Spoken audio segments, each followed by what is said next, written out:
As I was thinking of shooting this video, I thought about it and I told myself that if I'm going to do this message, it's going to be about the abundance of the heart.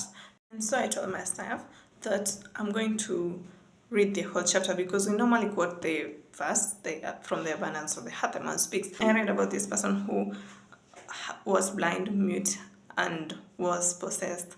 We normally know about that part where the Pharisees the Pharisees said that Jesus was using the power of Beelzebub to cast out demons. And then Jesus says that, okay, let me read it for you. But Jesus knew their thoughts and said to them, "Every kingdom divided against itself is brought to desolation, and every city or house divided against itself will not stand. If Satan casts out Satan, he is divided against himself. How then will his kingdom stand?" So it's basically about you cannot go against something that you believe in, like you can't, there's no way that you can use demons, to preach the gospel because you will want to support your kingdom. And that felt like a confirmation because if I was to do something else, it's because I'm going to support that thing. I want people to know about that thing. And so if I'm going to put these messages out there, it's because I want to see the kingdom of God prosper. I want to see people coming to know about God, coming to faith. And so as I continued reading, I came to this subtopic, a tree known by its fruits. And that's what we're going to be talking about today. Matthew 12, verses 33 to 35. So it reads, either make the tree good and its fruit good, or else make the tree bad and its fruit bad.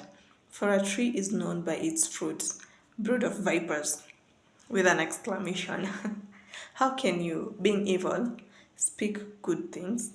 For out of the abundance of the heart, the mouth speaks. A good man out of the good treasure of his heart brings forth good things, and an evil man out of the evil treasures brings forth evil things.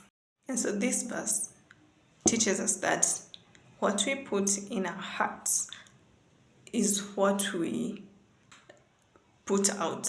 And so if what is in your heart is malice, you will find yourself talking about things that are about to destroy other people, like evil things, pure evil thoughts. And in that way, the more you grow closer to God, the more He's close in your heart, the more you invite Him in your life, the more you spend time with Him, you start seeing changes. You start looking more like Christ. You start living more like Christ, where like if you had problems with anger, now you get convicted and now you start changing.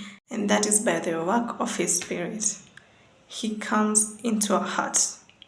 The more you spend time with God, the more you pray, the more you read the Bible, you start changing. And so it's not about how good you try to stop doing it. It's about you actually spending time with God, and from that space you start loving the things that He loves and hating the things that He hates.